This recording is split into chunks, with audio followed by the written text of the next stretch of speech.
untuk kesempatan malam ini, untuk waktu dan tempat, kami persilahkan Pak Dr. Aib Saifuddin, silakan untuk menyampaikan tentang materi yang biasa kita sampaikan. Baik, selamat malam. Assalamualaikum warahmatullahi wabarakatuh. Waalaikumsalam. Waalaikumsalam warahmatullahi Salam wabarakatuh. petani cerdas, asetnya jalan, petaninya jalan-jalan. Amin. Ya. Jalan-jalannya naik Pajero, Pak. Amin. Umrohnya naik Boeing nanti gitu ya. Itu mudah-mudahan ya. Ya. Baik, pada kesempatan malam ini mungkin setelah 1 minggu atau 2 minggu tidak Zoom ya, Pak Wawan ya. Ya, atau betul, mungkin di sana Zoom, pada malam hari ini ada kesempatan untuk berdiskusi, berbagi pengalaman. Mungkin bagi yang baru bergabung di Zoom malam ini,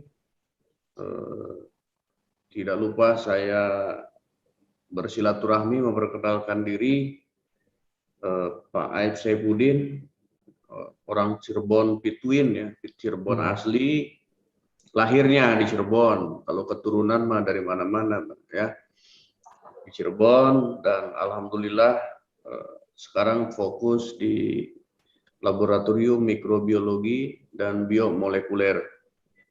Jadi kegiatan sehari-hari ya di laboratorium. Pada malam ini sedikit saya mengupas tentang kondisi bumi yang menurut saya ada 2 kemungkinan, Pak Wawan ya. Analisa saya, satu, memang bumi ini suhunya memanas ya, tapi di dalamnya dingin, Pak. Kan begitu ya. Ya. Nah, panas ketemu dingin, jadinya panas dingin, Pak. Nah, ini yang terjadi dunia hari ini secara menyeluruh, dan dunia pertanian juga secara menyeluruh mengalami panas dingin. Jadi kalau panas kan jelas panasnya, kalau dingin juga jelas dinginnya. Ini panas dingin gitu. Jadi meriang, lagi meriang gitu ya.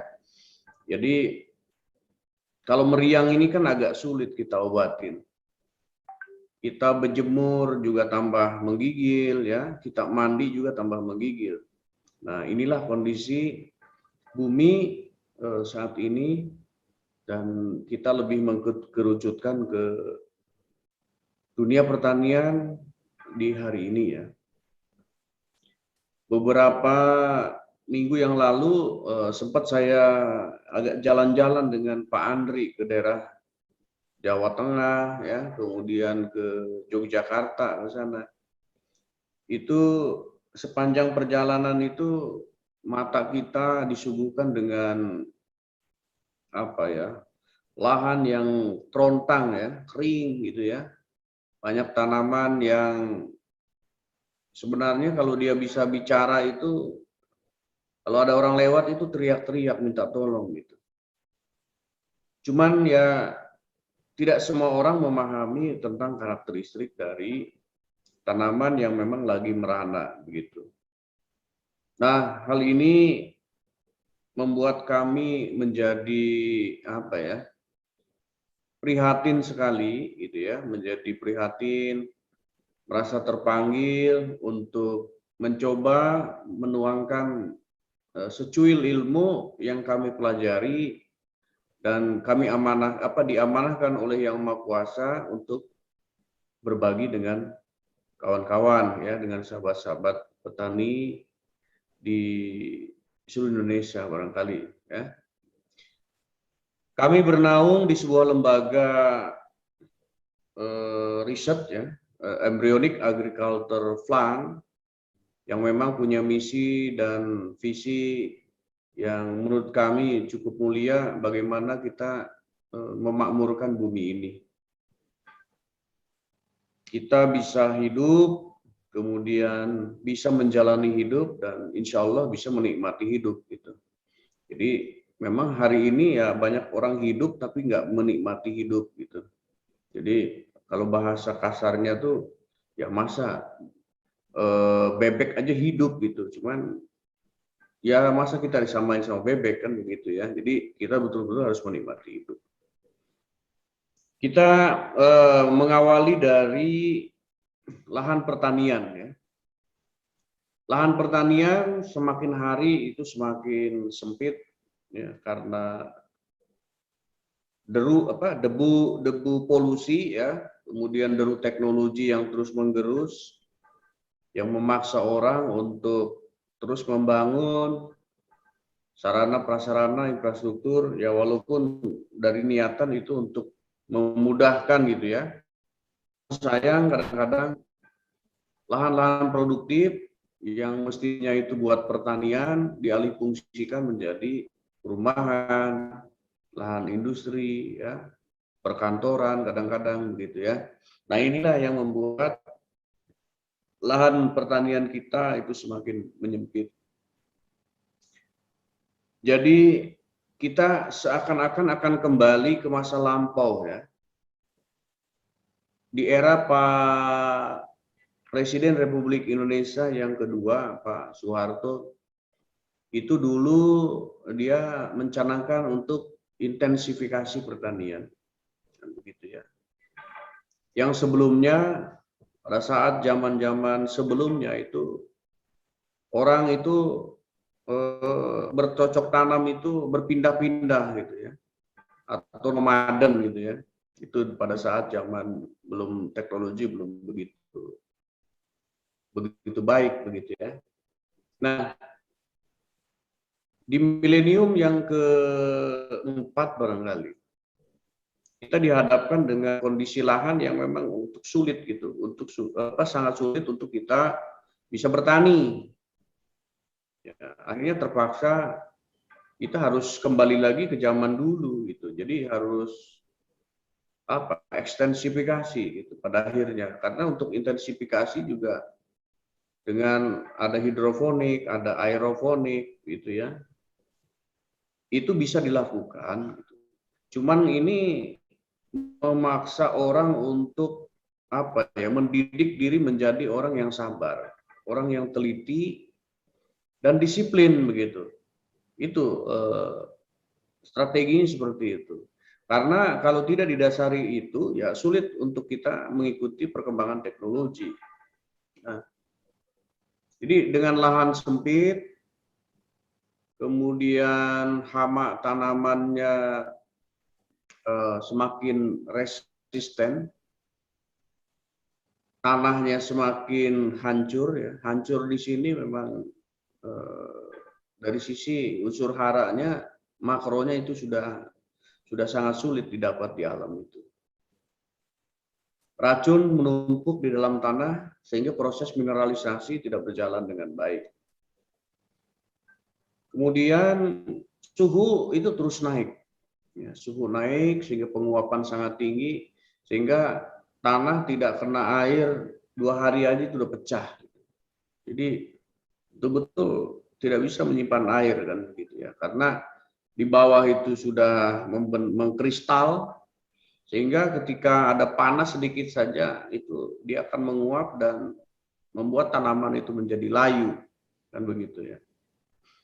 Nah, inilah faktor-faktor ini yang memang mendasari kami untuk berpikir bagaimana kita mengolah alam, bagaimana kita menjaga alam dan memakmurkannya gitu.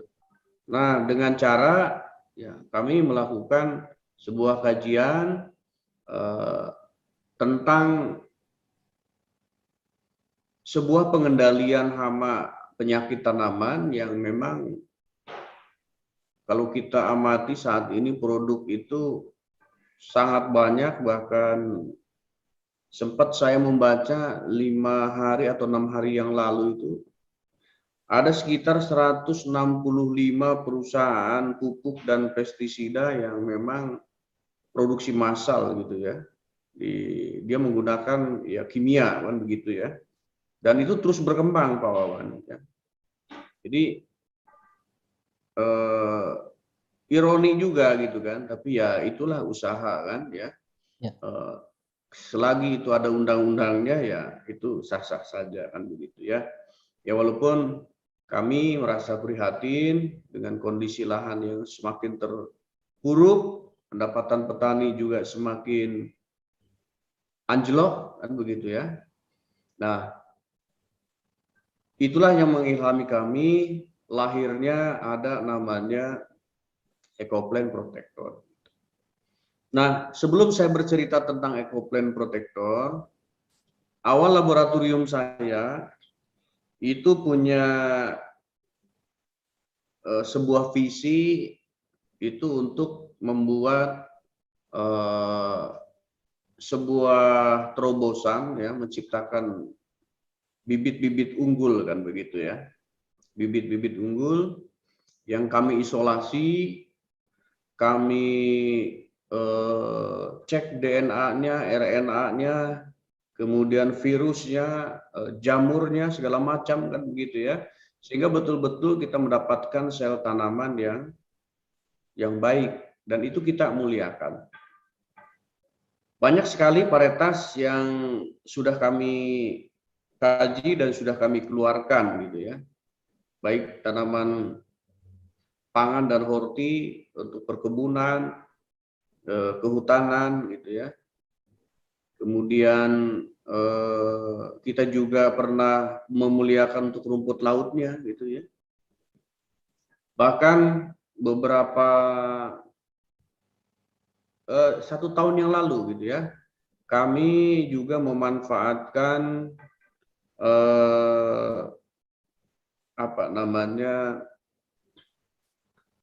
azolla ya, azolla misela gitu ya, yang memang sangat dimusuhi petani gitu ya. Sebenarnya jangan dimusuhi azolla misela itu, dia penghasil nitrogen cukup bagus itu di dalam tanah gitu ya. Namun kadang-kadang kalau terlalu banyak memang mengganggu penyinaran, dan oksigen terlarut di dalam tanah juga menjadi kurang bagus, kan begitu. Nah, itu kita manfaatkan sebagai pupuk organik cair waktu itu ya. Itu azolla misela yang kandungan nitrogennya juga cukup tinggi gitu. Nah, namun kehadiran tanaman kita atau bibit kita yang dikatakan unggul, termasuk ada di dalamnya padi sikumpai yang mungkin nanti akan saya bahas secara detail gitu ya. Di labnya bagus, ditangani oleh sarjana-sarjana pertanian di bidangnya yang ahli, kemudian juga peralatan juga cukup mumpuni. Kita aklimatisasi dengan perlakuan yang cukup bagus. Namun ketika dia grounding ke lahan itu menjadi apa ya, tidak berarti. Tanahnya keras, kemudian apa namanya, kimianya cukup banyak, hamanya cukup luar biasa gitu. Dan para petaninya juga punya karakter jadinya keras, Pak, gitu. Karena nanam padi udah capek-capek 4 bulan, 1 hektar cuma 4 ton, 5 ton itu. Akhirnya jadi marah-marah gitu ya. Jadi menciptakan karakter yang nggak bagus juga pada akhirnya. Gitu. Nah, atas dasar permintaan itu, pengamatan kami di lapangan, kami juga mencoba mengumpulkan para sarjana, para ilmuwan di bidang proteksi tanaman. Kemudian ahli biologi sel. Kita coba himpun, kita coba analisa. Nah, kemudian ya lahirlah itu namanya agen hayati gitu ya, sebagai pengendali hama yang ramah lingkungan. Nah, banyak pertanyaan di masyarakat ya, atau di kalangan petani dan praktisi pertanian, itu ada kata hayati. Bahkan undang-undang yang memang sudah melindungi itu namanya pupuk hayati, ada pestisida hayati, kan begitu ya. Nah, untuk agensi hayati itu sendiri ya masih baru apa ya, baru orang mencoba, kemudian pemerintah mengkaji, dan ini RUU-nya juga mudah-mudahan segera untuk disahkan, kan begitu ya. Nah, terkait agensi hayati yang beredar hari ini ya, itu ada di undang-undang apa, di Kementan kalau nggak salah nomor 411 itu terkait pemasukan agen hayati dari luar negeri ke Indonesia. Nah, jadi banyak obat-obat pertanian atau pengendali hama yang memang itu berasal dari luar negeri yang dipasarkan di Indonesia. Kemudian ada banyak perusahaan Indonesia sebagai distributornya, begitu. Karena produksinya nun jauh di sana, gitu ya. Itu sudah ada di peraturannya. Nah, terkait pemuliaan agen hayati yang asli Indonesia, ini yang memang kami lagi tim riset ini sejumlah hampir 17 orang Pak Wawan ya, yang saya pimpin langsung, para praktisi muda lulusan IPB, ada juga dari UNAIR, ada Universitas Brawijaya, ada dari UGM, saya sebutin nggak apa-apa ya. Kemudian ada dari Unpad. Saya juga menggandeng tenaga ahli agroteknologi dari UIN Bandung. Ya.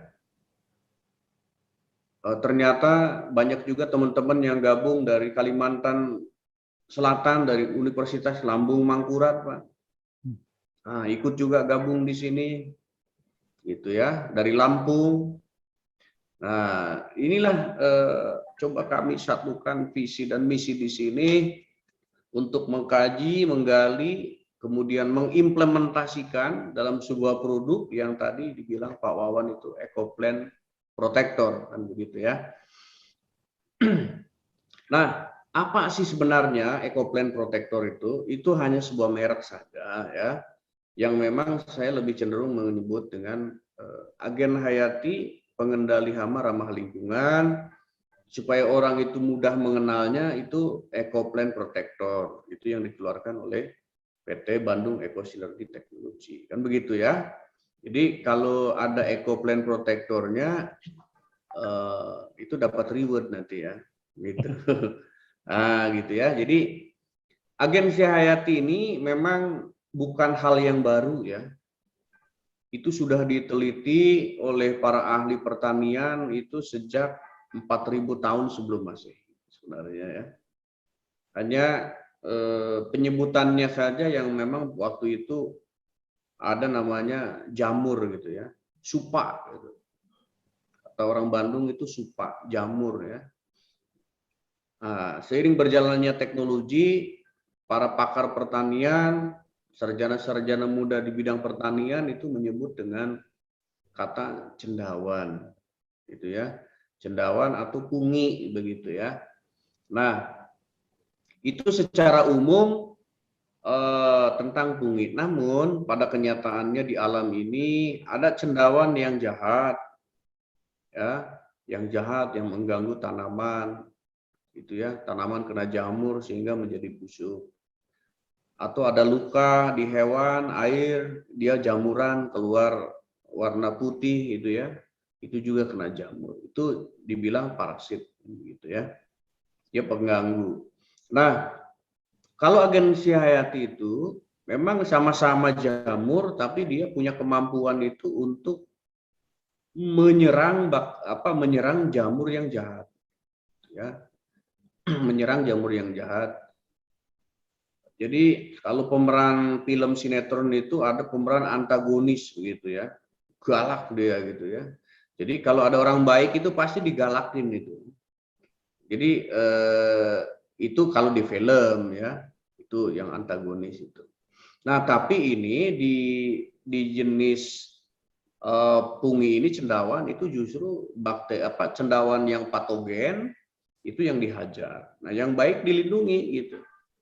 Nah, makanya ada sering dikatakan ini mendampingi bakteri probiotik yang ada di ecofarming yang origin itu ya. Nah, sehingga itu dengan lahirnya EcoPlant Protector, bakterinya dilindungi gitu. Dari serangan apa? Dari serangan bakteri yang jahat, dari serangan jamur yang jahat kan begitu ya.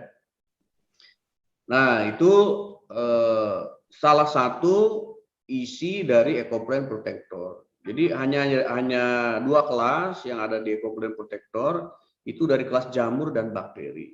Itu isinya itu 2 itu. Cuman varietasnya macam-macam kan gitu ya. Nah, kita coba bongkar ya. Apa sih sebenarnya isi yang ada di EcoPlanet Protector itu? Baik, yang pertama itu ya. Itu ada namanya Gliocladium. Ya, Gliocladium itu sebenarnya glio itu jenisnya macam-macam, banyak ya. Itu Gliocladium. Nah, Gliocladium ini termasuk kategori fungi ya, cendawan yang antagonis. Ya, kita coba muliakan di sini dan itu diberi mandat, diberi tugas, diperintahkan gitu ya untuk membasmi jamur-jamur jahat yang mengganggu tanaman gitu. Namun tidak berdampak terhadap tanaman dan lingkungan, dia tuh sangat ramah lingkungan begitu ya. Nah, itu. Kemudian yang kedua itu jamur juga ya, atau fungi juga, itu Beveria bassiana yang kita pakai. Karena musuh utama di tanaman, baik itu tanaman pangan dan horti ataupun perkebunan, itu insek gitu ya. Dan maka lahirlah perusahaan-perusahaan kimia yang ada insektisida, ada pestisida, wah apalah macam-macam sida kan begitu ya, yang membunuh dengan cepat begitu ya. Jadi maunya cepat aja gitu. Jadi cepatnya itu hamanya cepat mati ya, biota tanahnya cepat mati, tanamannya juga cepat mati, dan orangnya juga nah gitu ya. Bisa juga cepat mati karena penyakitan kan begitu ya. Jadi siapa yang mau cepat tanpa ada berpikir panjang ya cepat semuanya kan cepat gitu ya. Dan bumi ini kalau dibiarkan akan mengalami percepatan gitu. Dan seleksi, orang tinggal segerintil nanti gitu ya. Nah, itu hama insek yang sangat-sangat mengganggu di tanaman, itu varietasnya banyak sekali gitu ya. Nah, varietasnya banyak sekali. Ada yang nggak bisa terbang, ada yang terbang gitu ya. Ada yang cuman geol-geol aja gitu kan. Ada cuman ngedumpruk aja gitu, tapi tiba-tiba tanaman menjadi berlendir, kemudian kulitnya rusak dan kambiumnya juga terkontaminasi sehingga terserang virus. Itu. Nah, kita sediakan namanya Beveria bassiana. Itu virus yang kita isolasi, bukan virus, cendawan jamur yang kita isolasi dan ditugaskan itu untuk melenyapkan ya, bahasa saya bisa juga melenyapkan dari serangan hama insek. Ya, walaupun kalau proses pencairannya itu pas ya, artinya tidak terlalu kental, tidak terlalu encer, kemudian TDS-nya cukup bagus, dan nah itu bisa saja begitu kontak itu langsung dia udah apa ya, saraf sensorik dan motoriknya itu udah kena itu ya. Makanya saya suka ngomong aplikasi satu saset itu 14 liter. 14 liter dengan air yang bening gitu ya. Dengan air, jangan air keruh itu ya. Jadi supaya kinerja dari Beveria bassiana yang ada di EcoPlanet Protector itu betul-betul kalau di insek itu dia matanya bisa buta, kemudian tangan-tangannya akan menjadi kaku begitu. Dan kemudian ini apa ya? Saraf ini seksualnya. Nah, seksualnya itu bisa mandul gitu. Ini Pak Wawan ini nggak punya pre-insect ini. Jadi insek nggak bisa kawin gitu ya, sudah kena Beveria. Akhirnya apa ya? Ya ini kita dalam rangka mengurangi populasi hama yang memang sangat berlebihan gitu ya. Tapi tidak diracunin begitu ya. Karena kegiatan manusia hari ini bukan mengobati tanaman tapi mengobati hama begitu ya. Hamanya mati, tanamannya nggak diobatin ya mati juga. Lama-lama yang ngurusnya ikut mati karena kena kanker, kena ginjal itu ya, jantungan gitu kan. Macam-macam lah itu karena dampak kimia itu sendiri. Baik. Nah, dua unsur ini ya yang kita pakai, gliosadium untuk pengendali jamur di dalam tanah. Ini yang paling banyak memang jamur di dalam tanah. Walaupun memang di daun kadang-kadang bekas yang patah itu juga akan terinfeksi jamur juga banyak, cuma tidak sebanyak di dalam tanah. Biasanya yang menyerang ujung-ujung akar kan begitu ya, sehingga terjadi kebusukan dan tanaman menjadi mati kan begitu. Nah, dengan adanya gliocladium itu semacam ada pertahanan di dalam tanah kan begitu ya. Nah, kemudian Bapak-bapak, Ibu-ibu, sahabat tani sekalian, saya tidak berhenti di situ berpikir gitu ya. Setelah ini hama inseknya kita minimalisir, kemudian di tanahnya kita juga perbaiki supaya ada pertahanan dari jamur parasit gitu ya. Nah, saya mencoba memasukkan 3 varietas trichoderma yang punya fungsi dia untuk menyuburkan tanah gitu. Jadi itu dari kelas Trichoderma Coningi, ya, kemudian ada Viridae dan Harzianum. Nah, itu yang nanti dia bekerja ketika masuk ke dalam tanah, itu dia akan kayak apa ya? Kayak semacam luku ya. Luku itu Singkap. mata traktor yang di bawah itu ya. Dia mengaduk begitu ya. Jadi tanah itu yang tadinya keras, itu dengan masuknya ada trichoderma 3 loh, nggak tanggung-tanggung saya masukin di situ ya.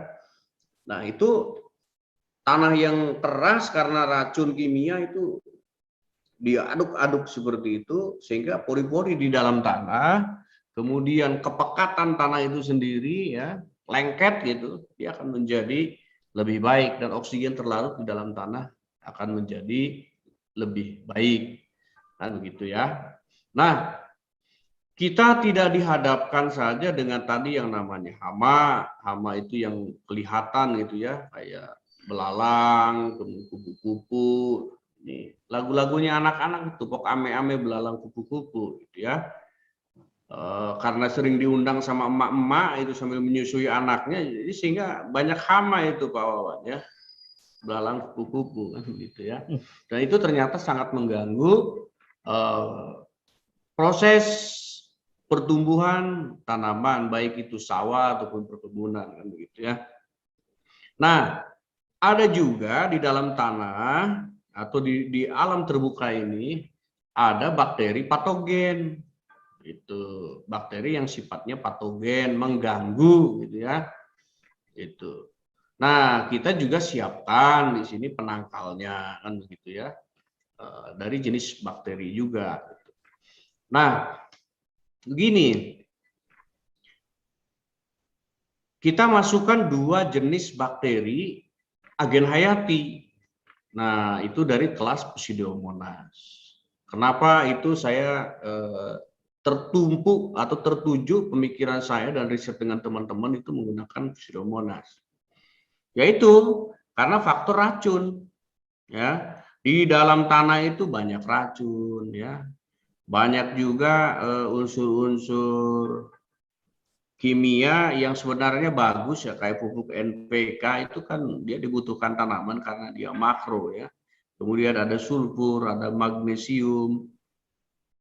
Namun karena tanahnya lengket, tanahnya juga tidak subur sehingga dia numpuk menjadi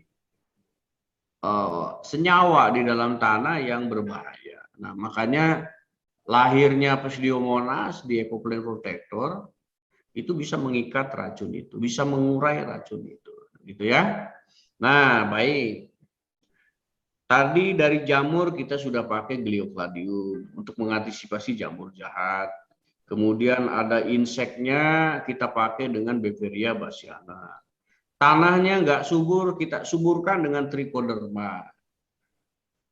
Kemudian tanahnya beracun, kita netralkan dengan Pseudomonas. Nah, itunya kan sudah aman tuh ya, mediumnya gitu. Nah, bagaimana dengan tanamannya? Nah, tanamannya itu kan tanaman itu tidak hanya tempatnya yang enak, tidak hanya makanannya yang enak, dilindungi dari serangan hama, kan begitu ya. Tapi ya dia juga perlu imunitas, ya perlu kekebalan. Nah, makanya kita masukkan di situ ada bakteri agen hayati namanya Streptomyces. Jadi tanamannya juga dia memiliki antibiotik begitu ya.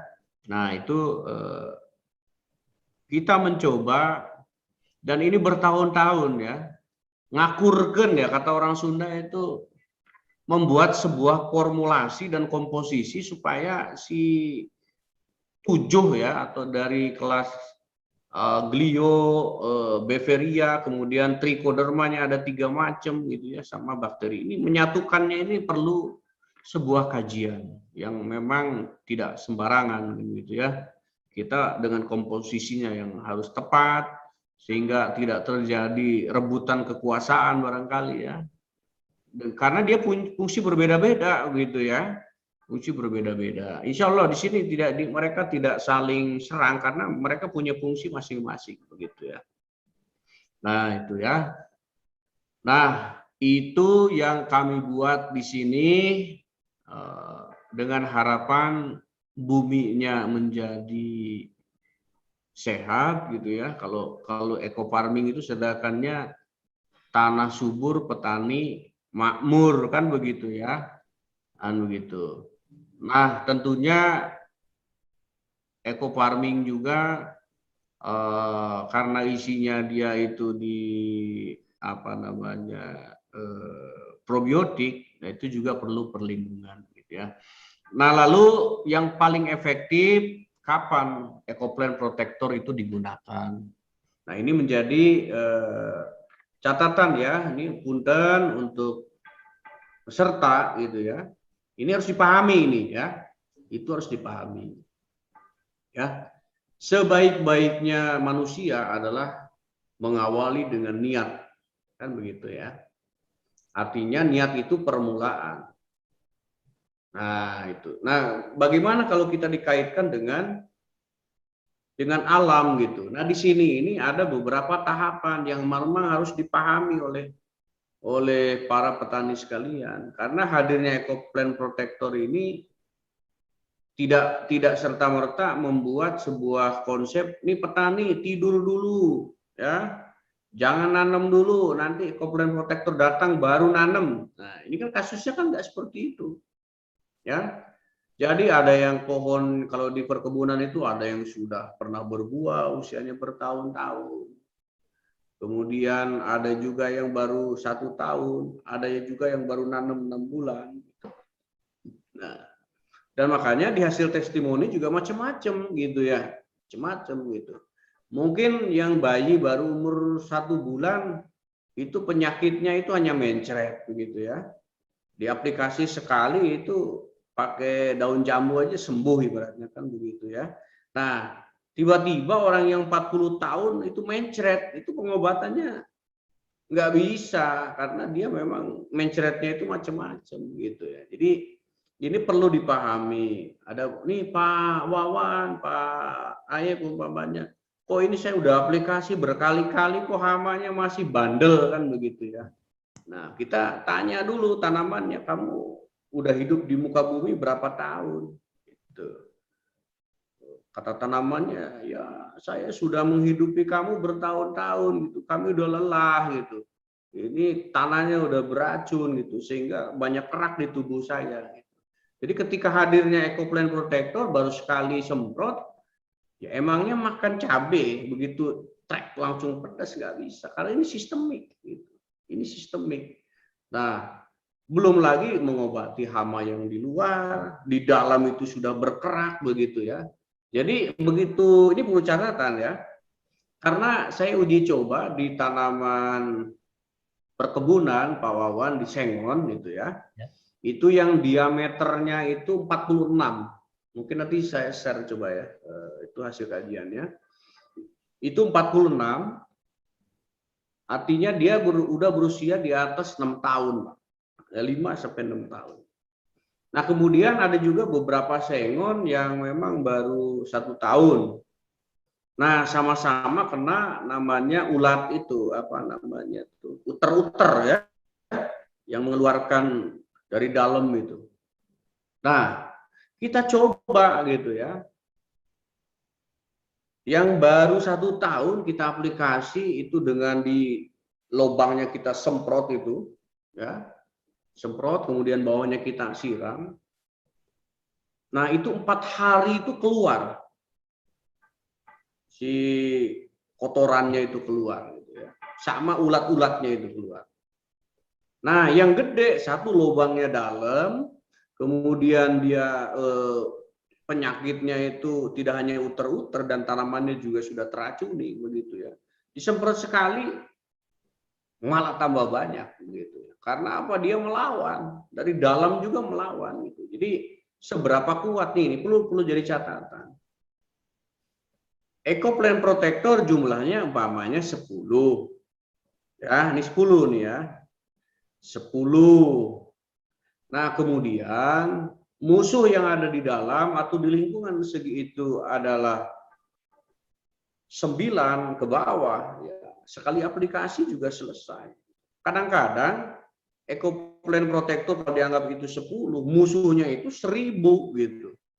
Nah, ini yang harus menjadi catatan juga petani dalam hal menyimak, kok ini sudah 2-3 kali ecoplant protector nggak ada hasilnya sama sekali gitu. Nah, begitu ya. Jadi artinya kita harus memulai itu dari awal. Makanya ada namanya satu persiapan bibit ya. Kalau saya langsung agak menjurus ke padi nih Pak Wawan ya, biar Ya, cepat baik. nih. Boleh. Jam 9 ya. Nah, mamanya kita aplikasi ke padi gitu. Kumpai lah, nanti saya cerita kumpai lebih spesifik ya. Ini umpamanya ke padi. Nah, itu dari mulai kita bikin bibit padi di sini kan bukan asal-asalan bikin bibit ya. Memang sudah hasil seleksi genotipnya, fenotipnya, kemudian unsur-unsur yang berbahayanya kita sudah seleksi sini. Sehingga menghasilkan benih F1. Nah, F1 yang dibawa ke tempat penyimpanan benih itu kan dijemur. Dijemur dengan terik matahari, kemudian kadang-kadang kena embun ya, ada lembab, itu kan tetap saja. Karena dia keluar dari alam itu, dihasilkan dari alam. Sangat berbeda ketika keluar dari botol kan begitu ya. Nah, itu makanya ada namanya proses perendaman bibit ya. Perendaman bibit.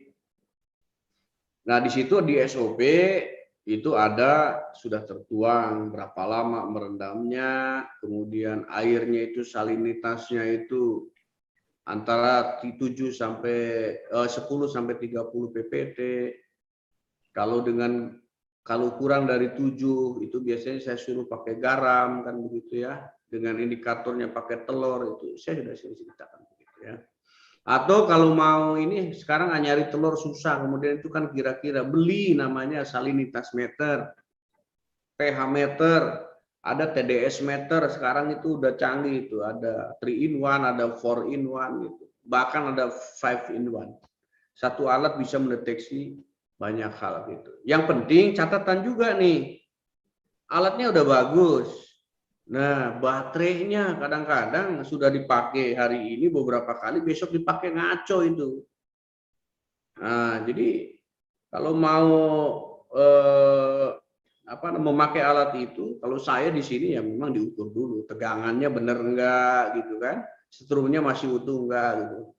Karena kadang-kadang ini udah menunjukkan karena jarumnya enggak naik-naik, padahal baterainya lemot gitu ya, energinya. Tambah lagi garamnya, emang mau ngasih telur begitu ya. Nah, begitu. Jadi ya sehebat-hebatnya alat ya memang kita harus teliti kan gitu ya. Itu ada perendaman. Namun ini perlu saya sampaikan ya, terutama untuk para petani yang mau tanam tanaman berbiji terbelah atau dikotil ya. Dikotil itu bijinya terbelah dua kan gitu ya. Itu boleh saja direndam dengan agen hayati 10 menit saja.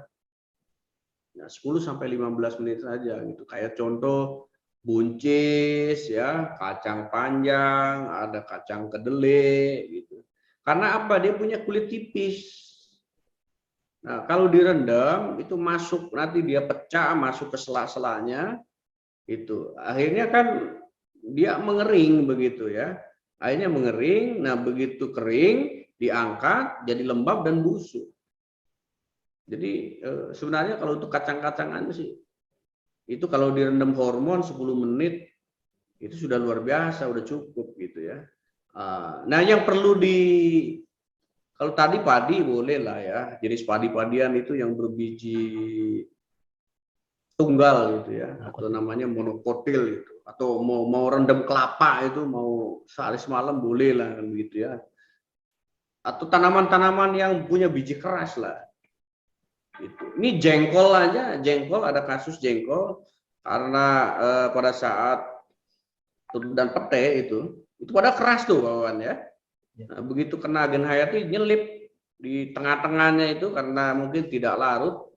Akhirnya kan jadi kurang optimal gitu. Jadi untuk tanaman-tanaman yang dia punya biji terbelah boleh direndam agen hayati itu 10 sampai 15 menit saja. Jadi jangan sampai ada mengikuti SOP-nya padi 6 jam begitu ya. Gitu. Kecuali ada apa namanya kemiri begitu kan, atau ada juga apa tuh yang buat pinang begitu, itu ya. boleh lah direndam agak lama begitu ya. Jadi dia berbiji tunggal gitu. Atau Pak Wawan berendam pakai agen hayati juga boleh gitu ya. Itu biar nggak jamuran. Ini sedikit agak malam jadi agak pening gitu ya di kepala. Gitu ya. Nah, itu sebagai tahap awal proteksi bibit ya, atau benih ya. Saya lebih cepat, lebih tepat itu benih. Namanya biji itu benih. Kalau sudah berbentuk tanaman namanya bibit begitu ya. Jadi benih padi gitu ya. Kalau sudah disemai mau ditanam itu namanya bibit gitu. Nah itu. Jadi perbedaan benih dengan bibit itu dua istilah yang berbeda gitu ya. Itu lebih ke benih.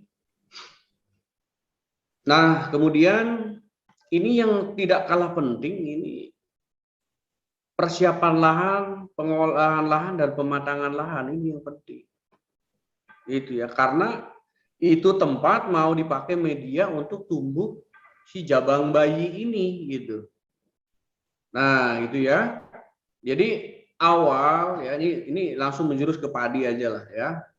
Nah, setelah tadi direndam, kalau untuk padi itu 18 jam plus 6 jam agen hayati, kemudian ditiriskan ya, dipakai bisa pakai tisu atau pakai kain yang agak halus dan itu digelapkan, dan upayakan si akar yang meristem yang keluar itu tidak lebih dari 3 mili Bapak. Jadi kalau orang Sukabumi bilang itu udah mencengis gitu ya, mencengis itu baru nongol putih gitu. Jangan sampai dia panjang lebih dari 1 senti. Itu kalau lebih dari 1 senti, satu nebarnya susah. Dia akarnya akan kemana-mana gitu ya. Nah kemudian ketika dia itu kena sinar matahari itu kering. Nah sehingga nggak tumbuh begitu. Jadi baru nongol putih itu udah langsung ditebar gitu ya. Itu ditebar. Jadi jangan sampai panjang, kalau panjang nggak kena air. Coba kalau panjang kena air ya. Air itu kalau siang hari kan panas itu. Dia udah panjang, nah itu yang kadang-kadang ini kan airnya banyak ya, banyak nanam. Kalau siang namanya macak-macak itu panas, terutama di tanaman yang sifatnya masih embrionik gitu, masih kecil itu. Nah itu. Jadi makanya kalau ditebar itu yang macak-macak, airnya itu hanya di ini aja, di selokannya saja gitu, jangan direndam kan begitu ya. Jadi kalau memang mau polanya kering kayak di ladang ya kering Nah, begitu kena hujan ya baru tumbuh gitu. Kalaupun memang disemai di sawah yang basah, diusahakan pada saat kita menebar itu posisi itu hanya macak-macak saja. Baru nanti akan diairi setelah dia agak tumbuh sekitar ya 1-2 cm begitu ya. Sehingga kalau mamanya masih pendek itu direndam air kena panas, itu banyak yang mati nggak kuat. Itu karena akarnya itu terbakar kan begitu. Ya itu ya. Jadi dalam pembuat persemaian pun memang kita harus betul-betul SOP-nya dipakai. Nah, itu persemaian sudah. Nah, bagaimana bikin persemaiannya gitu ya. Ini sekalian aja. Tadi kan itu teknik menyemainya. Nah, bikin persemaiannya itu hampir sama. Usahakan dibersihkan sisa-sisa tanaman yang lalu. Ada saya dikomplain Pak Wawan di daerah Wonosari. Wah, ini bibitnya Pak Aep kok ada item-itemnya gitu kan. Ada juga yang ketinggalan. Yang kumpainya udah tinggi, itu masih ada yang pendek gitu. Ada juga yang lebih tinggi dari kumpai gitu. Pak Digogo di Wonosari sana. Nah, jadi sisa-sisa bekasnya, ini saya telusurin gitu. Itu kamu nutup persemaiannya pakai apa? Ya pakai jerami padi yang ada di situ, ya pantas. Begitu. Jadi sisa-sisa dari jerami, makanya saya tidak menyarankan kalau di persemaiannya kumpai itu ditutup pakai jerami yang bukan kumpai gitu. Itu ada bekas apa ya namanya bekas padi yang lain pun kalau proses pematangan lahannya tidak bagus ya, jeraminya masih hijau gitu ya, kemudian digaruk. Sekarang kan tradisinya begitu Pak Wawan. Jadi habis panen dilupu langsung digaru gitu. Satu timbulnya asam-asaman. Yang kedua, itu tunas dari padi yang lama itu bisa tumbuh. Nah, kalau tumbuhnya di samping kumpai, itu hampir sama nanti dengan varietas yang berbeda. Sama-sama tumbuh, berbunga. Nah, di situ ada perselingkuhan itu. Itu bahaya itu. Nanti anaknya siapa? Ini anaknya kumpai enggak, varietas lain juga enggak gitu. Itu ada bukan tetangga lagi itu, ada apa ya? Ada tumak dalam selimut gitu ya. Jadi ini perlu dipahami juga. Jadi harus betul-betul kalau kita mau tanam kumpai itu semua biji-biji yang pada saat kita gebot, pada saat kita panen yang pada jatuh di situ, nah itu ada potensi untuk dia mengkontaminasi atau mencampuri pada saat polenasi dengan kumpai. Nah itu untuk menjaga kemurnian itu memang sangat sulit gitu ya, walaupun memang kita sudah berupaya. Belum lagi padi tetangganya itu ada impari, ada ciherang, ada macam-macam lah gitu ya. Itu di situ terjadi percampuran. Makanya saya tidak merekomendasikan hasil kumpai di situ ditanam lagi gitu. Nanti akan menjadi cerita yang nggak bagus. Kalau nanamnya di situ satu kampung kumpai semua boleh. Ini 1000 meter kumpai, 1000 meternya impari. Karena kita ingin membandingkan mana kumpai hebat, mana ini impari hebat. Jadi justru nanti nggak ada yang hebat. Yang ada malah bobrok. Gitu. Muncul varietas lain. Impari enggak, kumpai enggak. Gitu. Di situ ada. Apalagi kalau varietasnya banyak, udah selingkuh kemana-mana itu. Jadi begitu nanti ditanam di periode berikutnya, ada muncul ketan, ada muncul yang warna hitam berbulu lagi, ada yang pendek itu, yang malainya pendek, nah itu di situ. Nah, kenapa petani yang memang tidak mempercayakan ke pembenih yang ahlinya? Itu di sini memang penangkarannya ya, bukan di sini saja, banyak penangkar-penangkar yang memang tugasnya menangkarkan.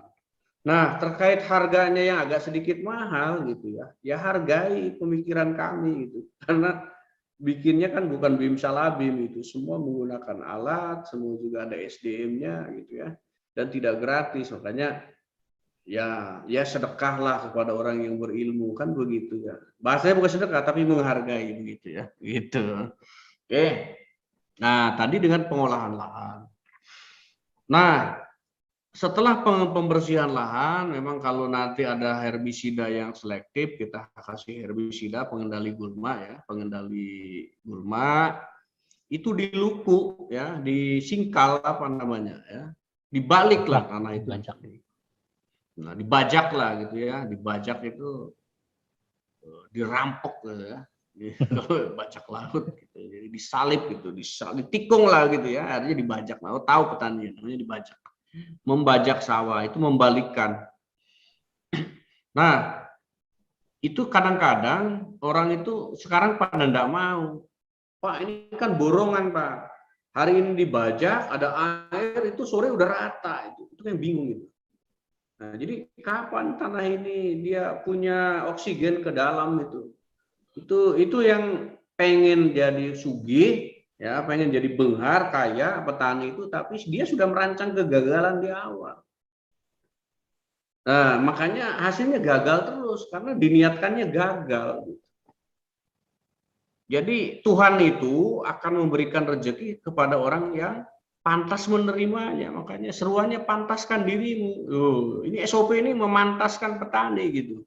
Kalau petaninya sudah mau dipantaskan ya nanti fantastis hasilnya gitu ya. Itu. Nah, jadi dibalik dulu. Nah, baru di situ kalau mama mau dikasih kotoran hewan ya, mau dikasih kapur, mau dikasih garam.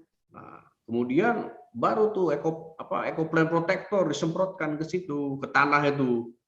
Gitu. Jadi biar apa? Racun-racun di dalam tanahnya dinetralkan, kemudian hasil singkalan yang keras itu nanti akan digemburkan oleh trichoderma. Di situ ada jamur jahat, ada gliocladium. Nah, jangan salah itu yang dinasi sisa-sisa apa ya, bonggol padi yang itu kadang-kadang banyak larva itu. Ya, banyak larva yang mamahnya terbang karena ditebas, itu larvanya masuk di situ. Jangan salah, ketika dibalik dia pada menetas di bawah. Makanya begitu tandur besok itu padinya udah menguning, dihajar larva.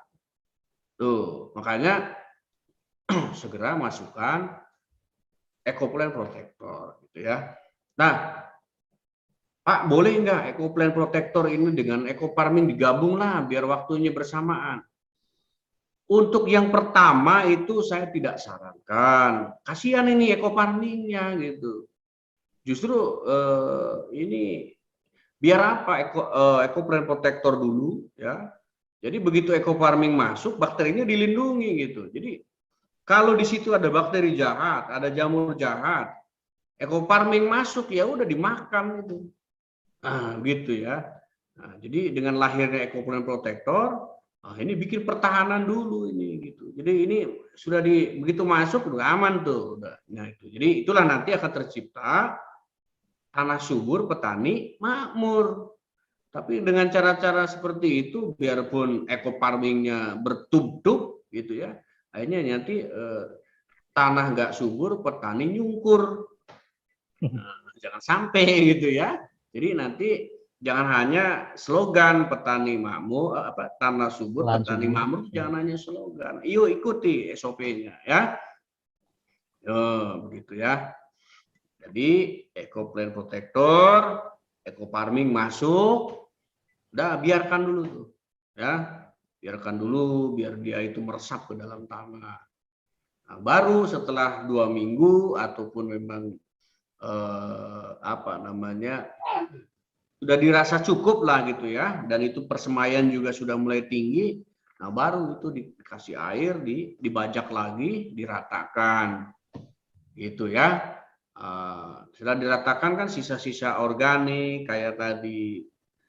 Sisa-sisa rumput, ada sisa-sisa bonggol padi itu sudah menjadi kompos. Nah, tinggal persemaian sudah mulai tumbuh tuh ya. Ada mau 10 hari sampai 12 hari. Nah, baru itu dibikin namanya caplak ya, Pak Wawan ya. Ada dicaplak atau diukur lah gitu ya, diukur. Gitu ya, saya sarankan untuk pompa ini 40 kali 40 dengan pola penanaman 1, 2, 3, 4, 5 dilewat ya. 1, 2, 3, 4, 5 dilewat gitu. Pak, itu dilewatnya kan jadi 80.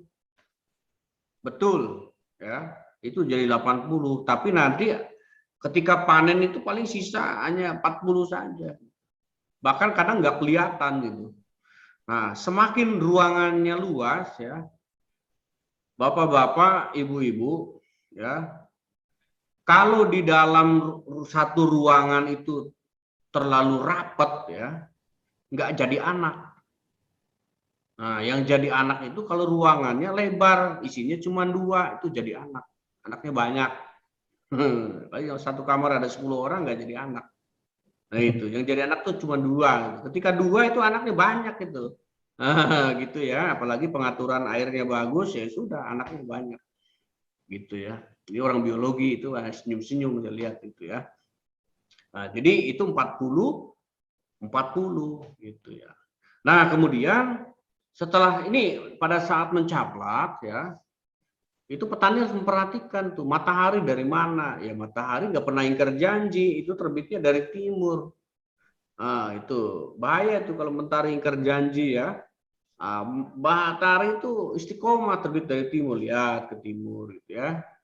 Nah, kemudian angin biasanya bertiup kalau di Pulau Jawa itu dari selatan ke utara. Jadi bikin legowonya itu menghadap utara selatan, itu penting. Karena angin itu akan menerpa, membawa penyakit itu biar dia ada ruang itu untuk molos ke sana. Tapi kalau ngadapnya ke timur ya dihadang di sini. Itu yang nanti menyebabkan apa? Angin membawa virus ya, itu dihadang gitu. Nah, ini udah itu menjadi santapan empuk gitu. Tapi kalau dikasih ruangan ya, ada angin kenceng juga nggak rebah gitu. Kemudian penyinaran juga cukup bagus di matahari gitu ya. Jadi dia akan kena semua gitu ya. Nah, itu penanaman saya lebih menekankan ke bagaimana mengatur sistem irigasi atau pengairan. Kumpai ini memang tidak menyukai terlalu banyak air begitu. Macak-macak aja. Jadi dari umur tanam ya sampai umur 45 hari menjelang bunting tuh. Nah, itu airnya macak-macak aja. Nanti kalau bunting keluar nah baru dia banyak mengkonsumsi air begitu ya.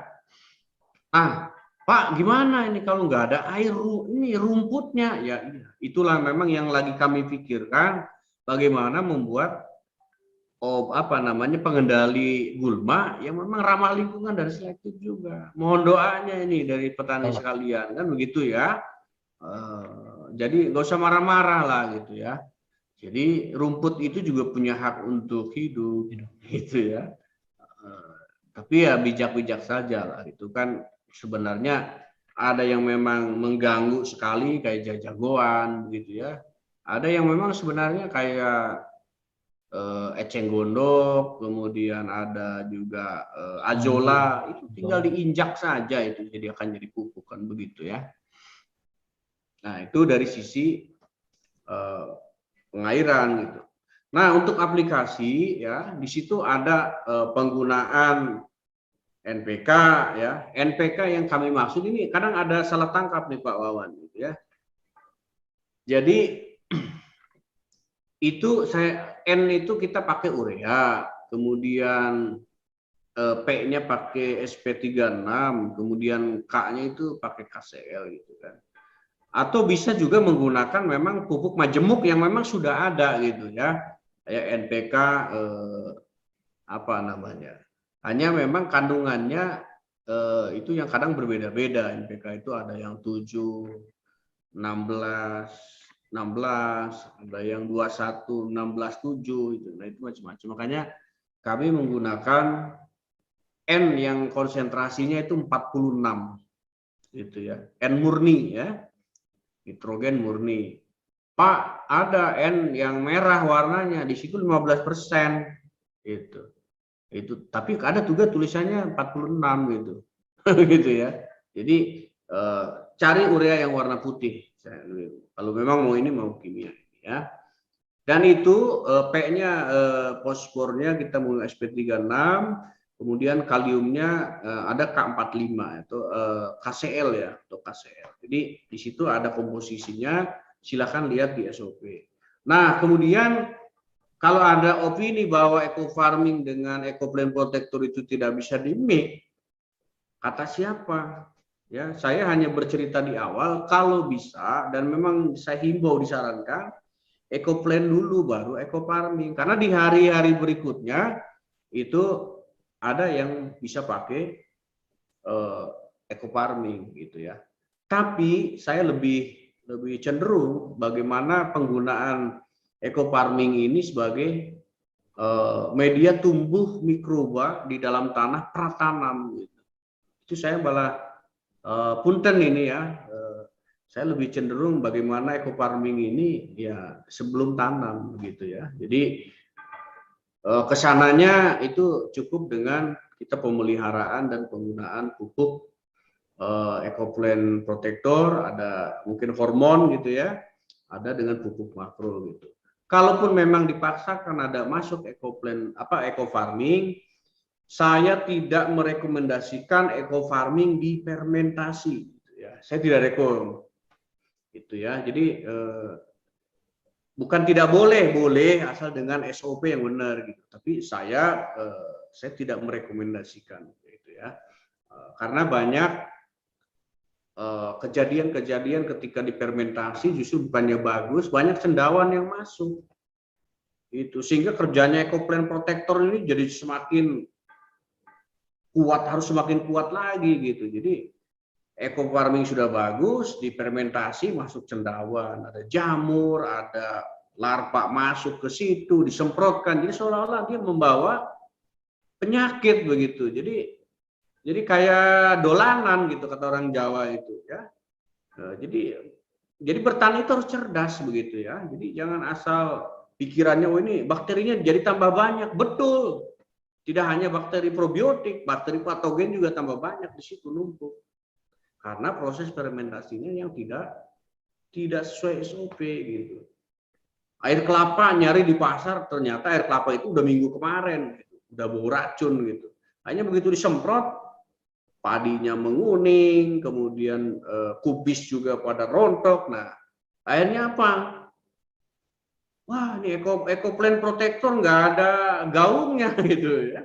Jadi, ayolah kita di sini menjadi petani yang cerdas gitu.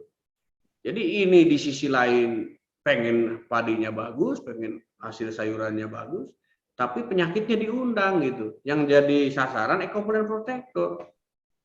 Nah, itu tidak boleh ya. Jadi di sini harus bersinergi karena namanya eko sinergi.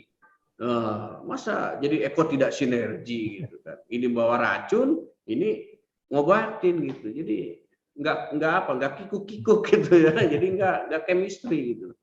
Jadi seperti itulah ya. Kemudian ini ke panen Pak Wawan. Jadi saya udah langsung ke panen aja nih kalau boleh, udah ada waktu 5 menit lagi Pak Dr. Aep. Ada waktu 5 menit lagi. Ya, boleh. Oke, jadi kita ke panen nih. Jadi ke panen. Tadi kan panen. udah nanam, udah mengairi, udah mupuk gitu ya. Nah, sekarang ke panen gitu. Nah, proses dari awal persiapan bibit, kemudian mengolah lahan itu, pemeliharaan, treatment, maintenance, dan ini panen. Nah, ini panen itu luar biasa. Ini momen yang sangat ditunggu petani, tapi kadang-kadang petani menjadi rugi di hari salah panen gitu ya. Jadi sebaiknya kalau itu panen padi, panen apapun dilakukan sore hari setelah pukul 2 ke atas, di mana nutrisi itu betul-betul ada di padi gitu, ada di bulir ya. Itu jangan sampai pagi-pagi kita nebas, nutrisi masih di bawah, yang diambil ke rumah sampah. Sampah itu akhirnya cepat basi. Disimpan biji padi itu 2 bulan udah menguning gitu ya. Coba lihat di Banten. Yang panen sore-sore itu. Lihat aja di pinggir jalan itu di tenteng itu. Bertahun-tahun nggak busuk gitu. Kan di sana juga nggak ada kimia, biota tanahnya masih bagus. Kenapa sih kita tidak berkaca ke situ? Nah, mereka hidup loh, punya cadangan beras atau padi sampai 100 tahun yang akan datang, dia masih cukup. Itu luar biasa kan. Nah, itu. Jadi maka jadi petani cerdas. Mereka tidak ada teknologi, tapi mereka disiplin. Oke. Jadi panen di sore hari ya. Mudah-mudahan 12 sampai 15 ton bisa tercapai. Petani tanah subur, petani makmur, petaninya asetnya jalan, bisa petaninya jalan. Mungkin itu yang bisa saya sampaikan terkait ekoplain protektor. Kemudian mohon doanya ini hormon segera, dan nanti herbisida atau pengendali gulmanya. Baik, terima kasih. Assalamualaikum warahmatullahi wabarakatuh. Waalaikumsalam warahmatullahi wabarakatuh. Ya baik, terima kasih Pak Dr. F. Saifuddin yang sudah menyampaikan materi mengenai ekoplain protektor dan padi kumpai ya. Nah, insya Allah padi kumpai ini jika perizinannya sudah keluar ya, setelah izin dari agen Hayati ini, nanti insya Allah akan masuk ke sistem PTBES ya. Jadi bagaimanapun benih itu yang sangat menentukan hasil dari budidaya pertanian ya, selain dari parameter berupa pupuk dan pengendali hama dan penyakit ya. Nah, baik, kita buka pertanyaan. Di sini ada sesi pertanyaan ya. Mas Budi bisa dibantu, Mas Budi ya? Masih ada? Baik Pak Wawan. Yang raise hand silahkan dibuka aja ya, supaya interaktif dengan Pak Dr. F nanti. Ini ada Bu Rahma Aulia. Siap untuk di-unmute ya, Bu.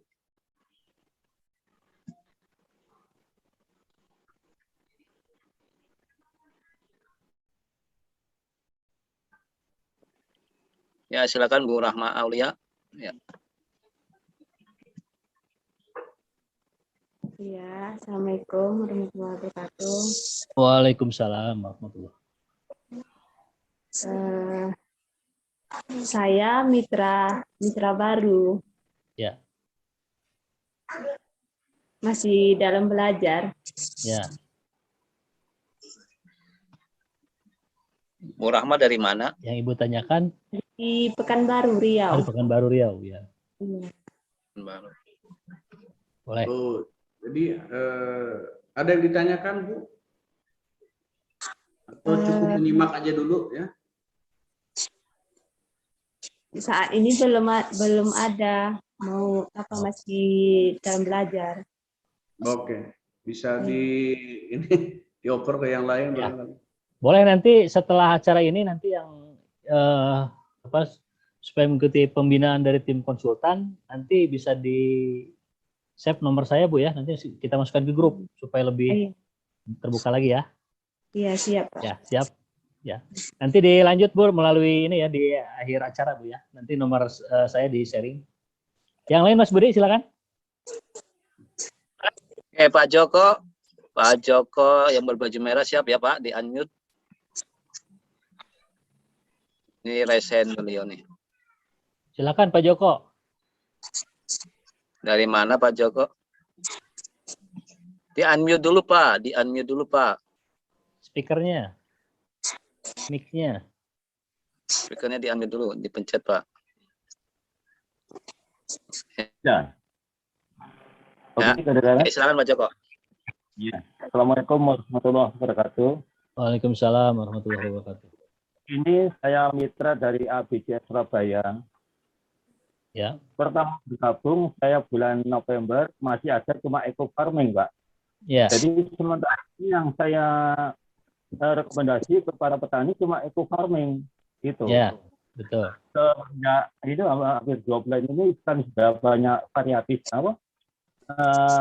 varian dari PTBES. Jadi saya mohon petunjuk dari kawan terutama untuk para petani. Katanya masih banyak mengeluh Pak masalah hama gitu. Ya. Kawan. Ya, Pak Joko. Ya. Dokter F, izin saya jawab dulu Pak Dokter ya. Enggak, silakan Pak Wawan. Ya. Jadi memang eco farming ini produk sarana produksi yang memang didistribusikan oleh PTBES sebagai pupuk organik super aktif. Jadi tim konsultan kemudian laboratorium Pak Dr. F. Saifuddin juga kita mengkaji nih keunggulan tentang eco farming ini ya. Keunggulan dan kelemahannya apa. Nah, makanya untuk memperkuat brand eco farming itu, maka lahirlah EcoPlan Protector tadi yang disampaikan tadi untuk mengendalikan hama dan penyakit tanaman. Betul, iya. Nah, yang paling utama tadi Pak Dr. F menyampaikan, jadi banyaknya mitra yang salah aplikasi di dalam proses pembiangan itu ternyata implementasinya tidak sempurna. Termasuk Iya, betul. penggunaan air kelapa yang sudah teroksidasi, yang nampung di pasar, sudah berhari-hari, itu akan menjadikan racun.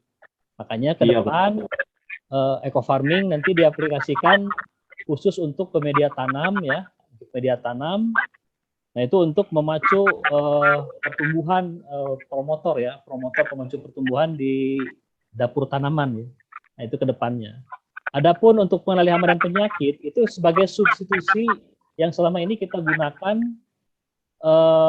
racun pestisida kimia yang memang sudah tidak ramah lagi dengan lingkungan, bahkan dengan hama pun malah menambahkan resisten, kekebalan ya. Dan hama terus bermutasi dan hasilnya tidak ada.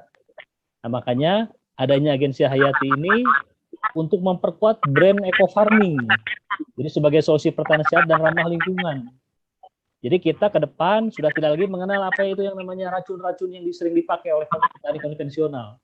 Jadi cukup pengendali hama dan penyakitnya cukup dengan Agensi Hayati EcoPlan Protector. Insya Allah dari jenis insek ya, dari jenis insek baik itu dari kata Dr. F, ada yang jenis mempunyai sayap, Lepidoptera kupu-kupu, kemudian yang tidak bersayap, ada Diptera, ya, dari lalat, jenis-jenis lalat.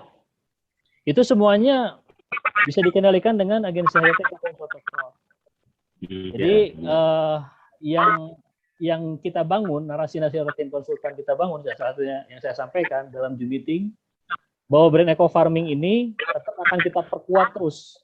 Salah satunya ke depan, kata Pak Dr. F, mohon doanya nanti pengendali gulma ramah lingkungan.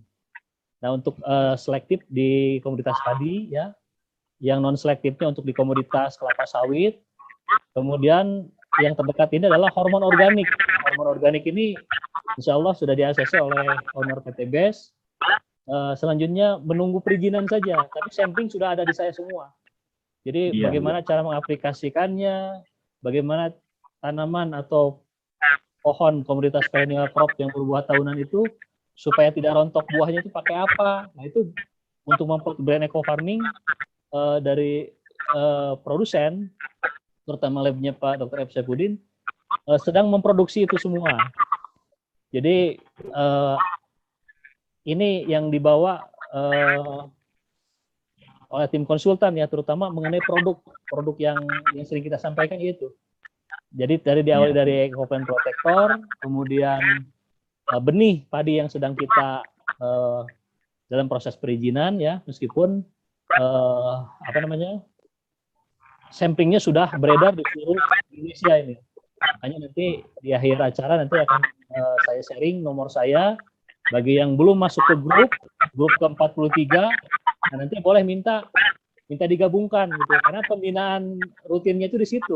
Kalau Zoom meeting kan sepekan sekali ya. Nah, seperti itu Pak Joko, bisa dipahami ya? Bisa, oke. Bapak Awan, terima kasih. Ya, siap. Oke, silakan Mas Budi selanjutnya.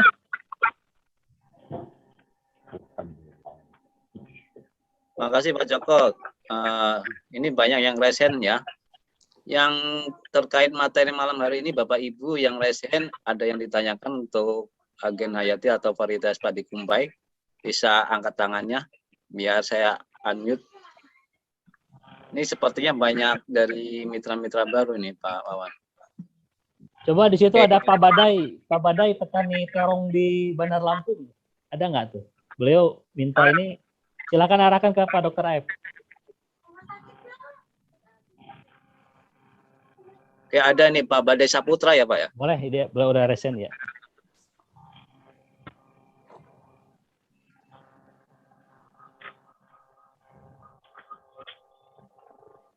Pak Badai bisa dimonitor, Pak Badai sudah dikasih izin untuk unmute. Silakan di unmute Pak Badai.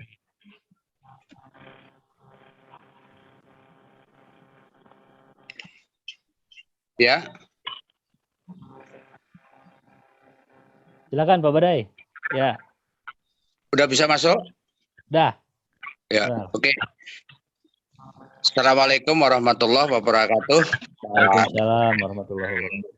Kawan Rukman sebagai konsultan pertanian kita, alhamdulillah kami dari Lampung Timur, Pak ya. Kami dari Lampung Timur yang sudah mengaplikasikan EcoPlan Protector Agen Hayati ke terong lalap. Saat ini sudah yang ke-35 kali. Alhamdulillah berkat EcoPlan Protector dan Eco Farming sangat mendukung terhadap tanaman kami, khususnya sampai saat ini pun juga masih eksis. Namun yang akan saya tanyakan itu berkaitan dengan kumpai sesuai dengan judul Zoom meeting kita. Nah, yang akan saya tanyakan itu cara aplikasi Agen Hayati dan Eco Farming. Mohon nanti di dalam grup tolong dibuatkan skripnya urutan keberapa, hari keberapa, cara pengaplikasiannya. Itu sementara dari pertanyaan dari Pak Badai Saputra, Lampung Timur. Terima kasih atas jawabannya. Saya kembalikan ke formulator. Terima kasih. Silakan Pak Dr. Aib. Ya, selamat malam Pak Adi. Badai. Ya. Pak Badai. Pak Badai. Ya. Ya, Pak Badai. Jadi nanti Pak Wawan bisa dimasukkan ke grup ya. Ya, sebetulnya udah ada di SOP-nya. Beliau udah masuk grup juga Pak Dr. Ya, jadi di situ urutannya udah jelas sekali Pak ya di Ya. SOP. Jadi SOP-nya itu kalau bisa di print Pak. Jadi kadang-kadang kalau sudah terlalu jauh gitu ya, jadi suka lupa kalau di HP gitu ya. Jadi di print, kalau bisa ditempel di saung itu, oh ini harinya. Nah itu ada semua udah jelas di situ ya. Jadi nggak ketuker-tuker harinya gitu Pak ya. Itu sudah sangat jelas di situ. Jadi saya bertanggung jawab dengan tim dengan SOP itu. Kalau di luar SOP itu ada hal-hal lain ya itu kami tidak bertanggung jawab gitu karena itu sudah hasil kajian kami gitu ya. Seperti itu Pak. Terima kasih. Ya. Terima kasih. Ya, Pak Badai, sebetulnya untuk SOP Kumpai itu udah lengkap di grup Kumpai ya. Cuman memang nanti ke depan kita print ya, terutama yang order baru nih. Nah, cuman yang sudah punya data PDF-nya itu bisa di-print sebetulnya. Jadi aplikasi hormon, Eco Farming, kemudian Eco Farm Protector sudah lengkap semua, ada di situ semua. Ya. Ya. Karena permasalahannya gini Pak Wawan. Ya. Grup anggota grup kita yang di grup Kumpai semua ini mesti minta skrip aturan aplikasi baik Agen Hayati, Eco Farming atau hormonnya dari segalanya. Ini anggota kita yang di grup-grupnya Pak Wawan itu saja yang diharapkan Pak Wawan. Ya. Iya. Siap. Cukup Pak, cukup. Untuk ya. yang lain silakan. Untuk yang lain saja. Boleh. Siap. Ya, terima kasih Pak Badai yang sudah menyampaikan laporan mengenai panen terong lalapnya semakin melimpah terus ya, berkah ya Pak Badai ya. Dengan penggunaan EcoPlan Protector dan Eco Farming ya. Siap. Ya. Untuk selanjutnya silakan Mas Budi dibuka lagi Raisen. Baik, ada Pak Okto ya. Pak Okto siap ya. Kita unmute Pak Okto.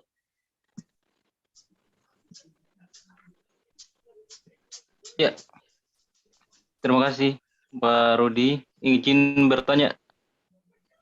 Mumpung ada Pak Wawan dan langsung Pak Dr. Aib Saipudin. Ya.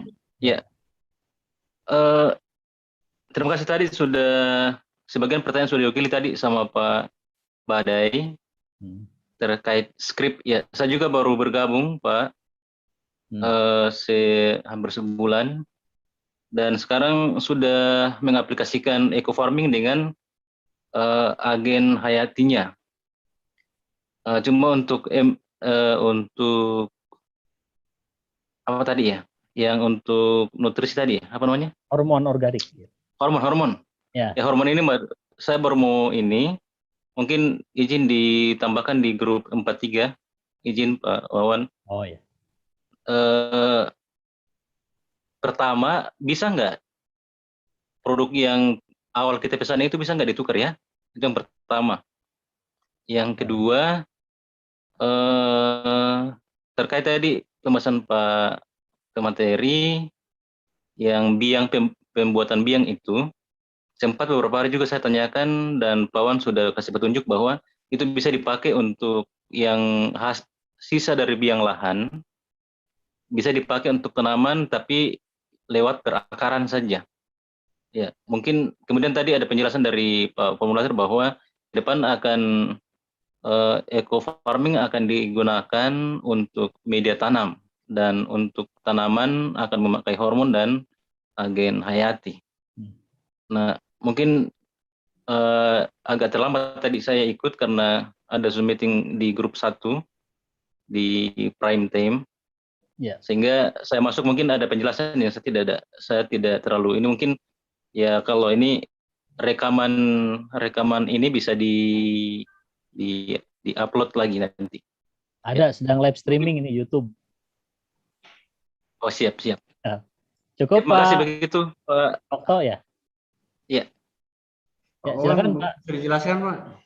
Ya, pertanyaan pertama, hormon itu memang belum masuk sistem ya Pak Okto ya. Jadi tidak bisa ada penukaran dulu karena masih berupa sampling seperti agen hayati. Sebelum masuk ke sistem kita sampling dulu. Itu yang pertama. Kemudian yang kedua tadi Pak Okto bertanya mengenai tentang apa namanya tadi? Kumpai Pembiangan. Oh, pembiangan ya. Oh ya, Pembiangan, pada saya mengenai pembiangan ya, tadi yang hubungannya dengan SOP ke depannya, bahwa eco farming akan kita gunakan di media tanam, kemudian selanjutnya untuk ketanaman, untuk menghindari tanaman menguning, kita gunakan Ecoplan Proteus oleh hama dan penyakit dan hormon. Ya mungkin perlu diulas lagi Pak Dr. F mungkin. Oke, baik. Ya. Gini, eco farming itu ya, saya bersini eco farming. Eco farming itu masuk kategori itu pupuk makro yang mengandung bakteri probiotik, Mas. Nah, sementara tanaman itu bisa menyerap langsung melalui daun hanya pupuk mikro, gitu ya. Makanya diperhatikan kalau eco farming disemprot ke padi yang masih kecil itu tumbuhnya itu sangat cepat karena dia langsung jatuh ke tanah. Nah, dia masuk ke tanah, ya unsur hara makronya masuk ke tanah, bakterinya masuk ke tanah, kemudian diproses di dalam tanah proses mineralisasi namanya, dari unsur makro menjadi mikro, naik ke dapur pacu, baru itu diserap, begitu ya. Jadi kadang-kadang kalau apalagi airnya terlalu kental, kotor, pakai eco farming, disemprotkan ke daun itu bukannya subur malah menguning. Gitu. Nah, kenapa? Ya, karena dia tidak bisa langsung dimakan oleh daun, gitu. Karena dia itu posisinya bukan pupuk daun, dia itu pupuk yang bagus ke tanah supaya tanahnya subur, bakterinya di dalam tanah menjadi baik. Nah, kemudian diserap oleh tanaman menjadi unsur mikro dengan proses fotosintesis menghasilkan nutrisi untuk tanaman, kan begitu ya. Ya, jadi sebaiknya saya memang lebih menyarankan untuk eco farming itu masuk di pratanam, kan begitu ya. Nah, kemudian untuk memacu pertumbuhannya kita juga sudah siapkan hormon organik mengandung sitokinin, auksin dan gibralin. Itu untuk pertumbuhan ya. Dan memacu buah juga gitu ya. Nah, di situ ada juga kita ada penambatnya pakai Faclobutragel alami seperti itu. Oke, Pak Wan bisa mungkin ya, jadi Pak Okto perlu disampaikan ya. Jadi perkembangan eco farming ini kita terus adakan kajian, terutama di labnya Pak Dr. F. Saipudin ya. Jadi sampai munculnya produk EcoPlant Protector ini untuk memperkuat brand eco farming itu sendiri. Nah, tujuannya untuk meningkatkan produktivitas hasil tapi tetap mengedepankan ramah lingkungan. Jadi secara prinsip eco farming ini tetap dia ini sebagai booster pemacu pertumbuhan tanaman. Karena di situ ada teknologi mikroba ya, tapi di aplikasinya khusus ke media tanam. Jadi di pratanam itu. Nah, makanya nanti ke depannya kita ini punya target setiap petani yang kita bina oleh para mitra PTBS melalui pendampingan tim konsultan, itu paling tidak punya ajam, itu harus di atas 10 ton. Nah, Pak Dr. Aep Saipudin punya formulasi di atas 15 ton, salah satunya penggunaan dari benih kumpai tadi. Nah, benih kumpai inilah secara genetik itu sudah dibuat sedemikian rupa. Nah, kita selanjutnya bagaimana caranya mengkawal genetik ini supaya tembus di atas 15 ton. Nah, makanya mulai dari pengadaan benih, kemudian pupuk eco farming sebagai tadi ya, poin super aktifnya, kemudian pengendali hama penyakit tanamannya berupa ecoplant protector, nanti ada pengendali gulmanya, kemudian hormon organik. Nah, ini kalau hormon memang sudah diminta oleh owner PTBS, dan beliau Pak Dr. Aep sudah presentasi di hadapan beliau, ya beliau sudah mulai terkagum-kagum karena memang inti dari makhluk hidup itu adalah asam amino. Nah, kita pakainya asam amino ini yang insya Allah produk ini sangat cepat sekali diserap bagi tanah-tanah yang sedang bermasalah, terutama menumpuknya racun-racun kimia sintetis pada residu pestisida dan pupuk anorganik. Mungkin seperti itu Pak Okto, bisa dipahami ya? Terima kasih Pak. Terima kasih Pak Wawan, terima kasih Pak Ya. Dokter. Sama-sama. Ya. Silakan Pak Mas Budi, masih ada waktu. Satu lagi. Coba nih Bulana nih, Bulana. Baik, ini ada Bulana ya. Bulana Ekaya nih, silakan. Beliau dari kemarin pengen bertanya. Bulana kita cari. Oke, ada nih. Oke, Bulana bisa di unmute Bulana. Untuk speakernya bisa di unmute.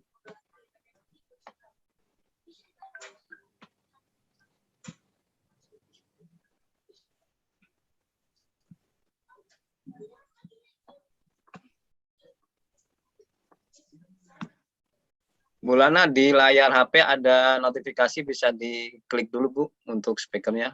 Belum kedengaran audionya. Dibantu bisa Mas? Nah udah, silakan Bu. Oh iya, baik.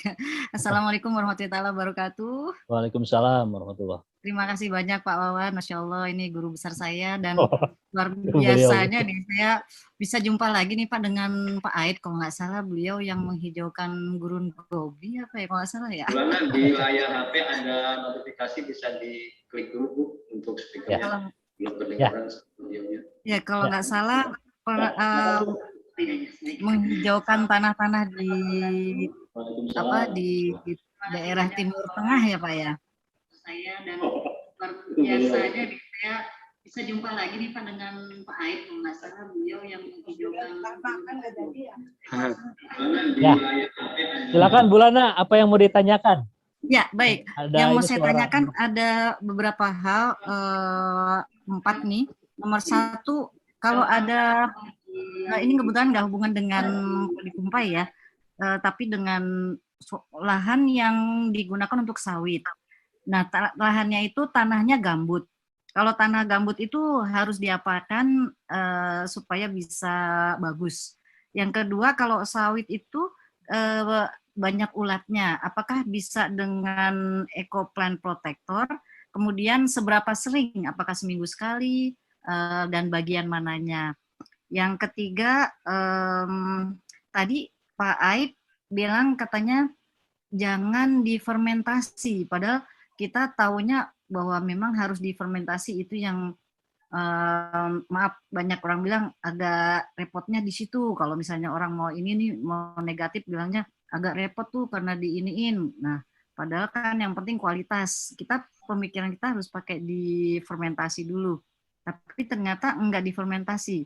Jadi yang bagusnya bagaimana sebetulnya untuk dasar sekali dari cara pemakaian eco farming yang sebaik-baiknya gitu. Dan yang terakhir, rasanya ketemu sama orang-orang yang luar biasa, saya terharu, saya sangat bahagia sekali. Saya pingin banget ikut pelatihannya yang berikutnya kapan ya Pak Wawan, dan biayanya berapa ya? Pengen ikutan. Jazakallah, itu aja. Terima kasih banyak. Senang sekali bisa jumpa orang-orang hebat. Siap, Bulana. Ya, Pak Dr. Aep, Pertama mengenai aplikasi ekofarming, ekopentractor pada lahan gambut gitu. Perlakuannya seperti apa? Iya. Begitu Bu ya. Ya silakan Pak Oke, Dokter. Ibu cantik ini, Bulana ya, Eka Yani. Terima kasih sudah menyempatkan waktu untuk sharing ilmu di sini ya. Gambut itu terbagi dua, ada gambut dalam, ada gambut luar ya. Sama-sama gambut gitu ya. Cuman kalau gambut dalam itu gambutnya sudah menjadi kompos, jadi sudah hancur gitu ya. Ya. Nah, kalau gambut luar itu biasanya di kedalaman 4-5 meter itu tanaman masih tumbuh. Itu yang dibilang itu tanahnya asam gitu ya. Kalau sudah membatu itu jadi batu bara atau jadi malah karbon gitu. Jadi syaratnya kalau mau menanam sawit di gambut ya syaratnya harus datang ke lahan gambut. Itu ya, syaratnya harus datang ke lahan gambut. Itu temuin tuh lahan gambut ya. Nah, baik. Guyon Bu ya, biar nggak tegang ya. Nah, jadi itu Kalimantan Tengah itu di Palangka itu saya juga ada beberapa hektar yang saya tanam sawit. Memang orang di sana itu kayak buang karena banyak duit mungkin ya. Tanah hektaran asal tanam gitu, apalagi bijinya dapat temu pinggir jalan begitu ya. Nah, saya ada di kilometer 53 itu sekitar ya nggak luas lah, hanya 6 hektar kalau nggak salah. Itu saya tanamnya malah kelapa ya, kelapa kopior, kemudian ada kurma saya tanam. Nah, di sela-sela kurma itu saya tanam jagung, ada kedelai, ada kangkung. Orang sana itu ini orang apa-apaan gitu, gambut ditanam kangkung, itu kan panas gitu ya. Nah, jadi yang penting begini, itu ciptakan sodetan air ya, itu yang penting. Jadi dibikin sodetan air di samping-samping itu kanal gitu, jadi biar airnya tidak menggenang begitu ya. Jadi cuman memang kalau tidak ada, kan Kalimantan itu datarannya agak memang datar gitu, sulit juga untuk buang air. Tapi setidaknya air di permukaan itu dia turun ke parit gitu ya. Nah, pengaplikasian dari ekofarming memang cukup membantu juga ya untuk menggemburkan tanah gitu ya. Namun racun-racun terutama karbon itu di dalam tanah itu tidak cukup untuk dengan menggunakan hanya dengan ekofarming gitu ya. Itu mestinya dengan booster ya atau mungkin bioaktivator yang lebih hebat gitu ya. Ya bukan berarti ekofarming tidak hebat, itu hebat, cuman khusus untuk lahan gambut itu harus ekstra gitu ya. Nah, penggunaan ekoplant protector itu juga bisa dilakukan Bu ya. Jadi sebelum pada saat sudah pembersihan lahan itu bisa disemprot begitu ya, bisa disemprot dengan pinggir-pinggirnya dikasih parit biar airnya tidak menggenang kan begitu ya. Nah, seperti itu untuk pengolahan di awal gitu ya.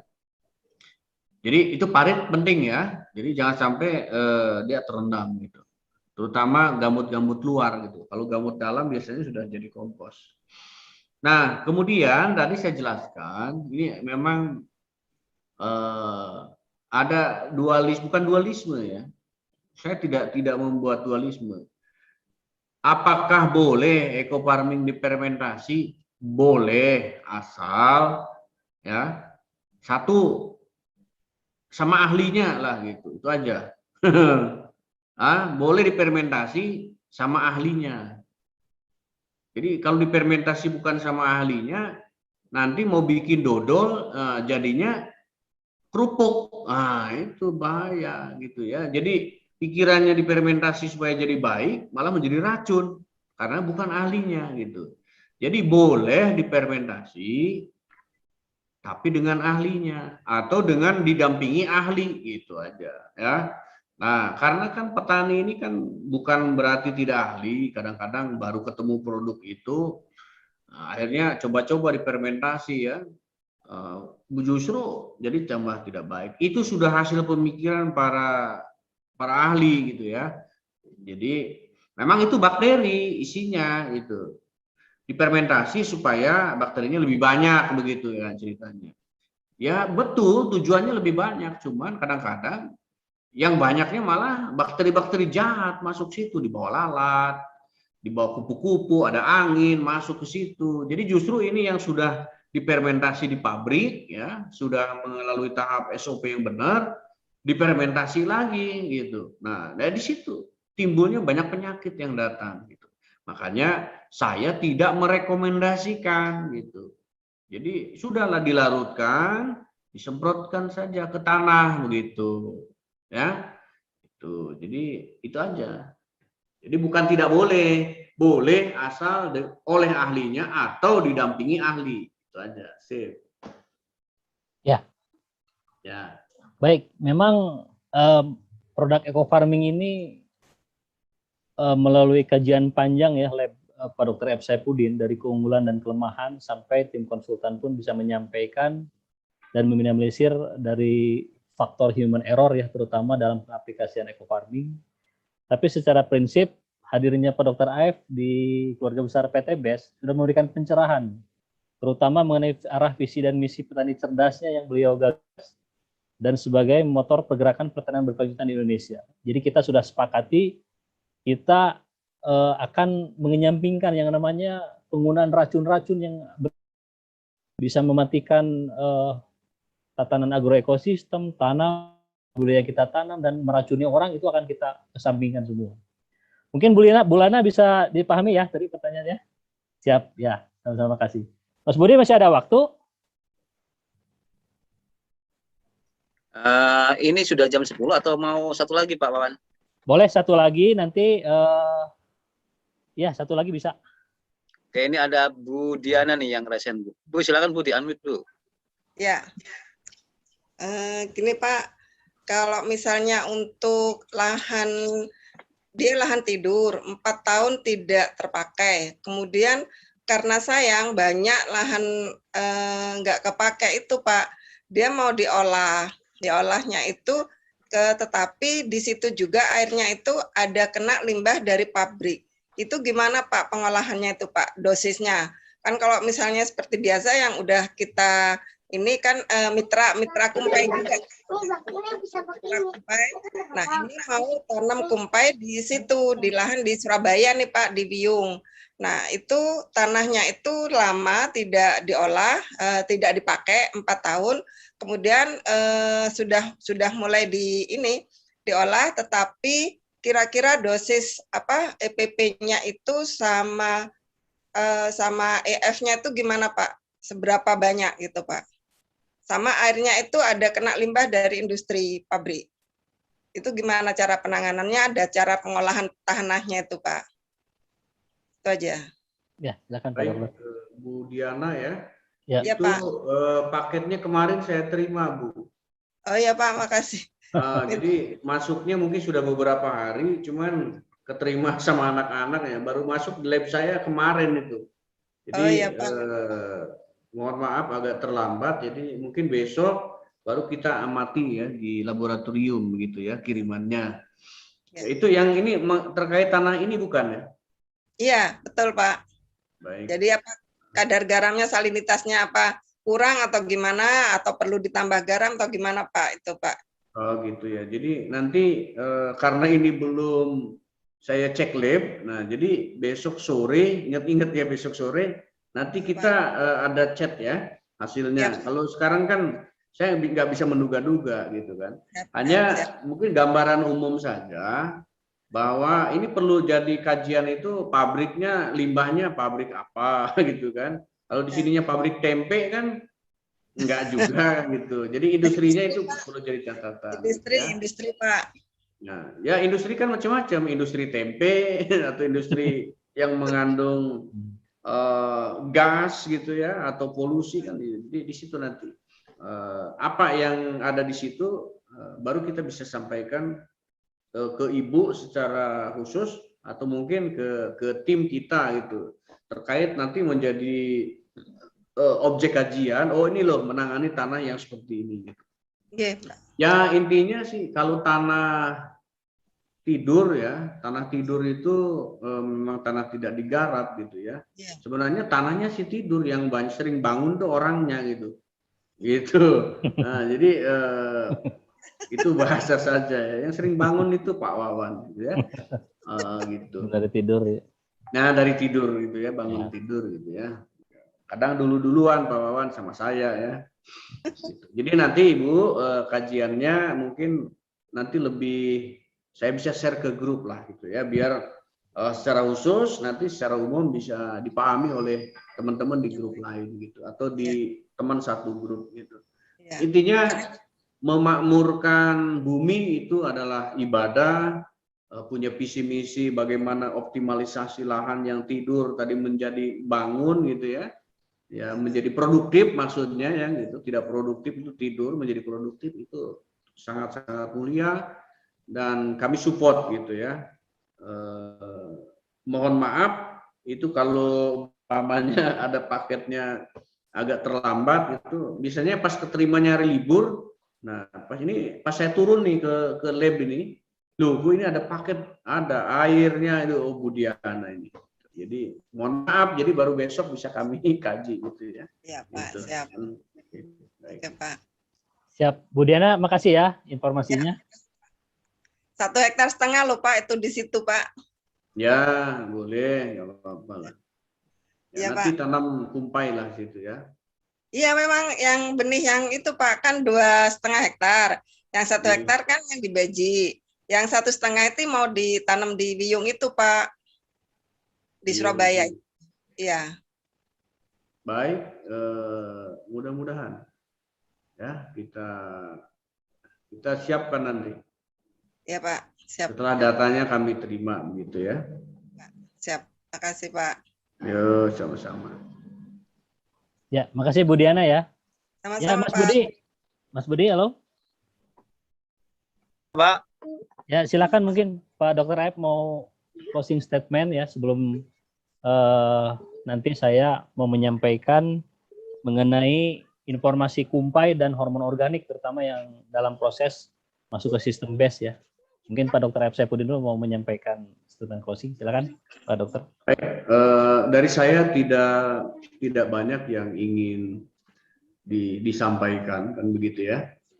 Hanya sebuah perumpamaan ketika kita menginginkan 10, sementara kapasitas kita itu hanya 2. Secara matematika itu tidak mungkin. Tapi itu bisa mungkin manakala didasari dengan ilmu, kemudian ada kapasitas yang bagus, kemudian loyalitas, kapabilitas, dan yang kelima itu pantas. Jadi pantas Pak, itu ya. Jadi 10 itu bukan sesuatu yang sulit, walaupun kapasitas kita akan 2. Jadilah manusia yang dinamis, mampu menangkap semua peluang, gitu ya. Kemudian menampungnya dalam sebuah wadah yang bersifat elastis, gitu ya.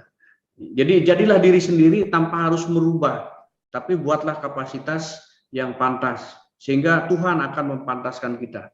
Terima kasih. Siap.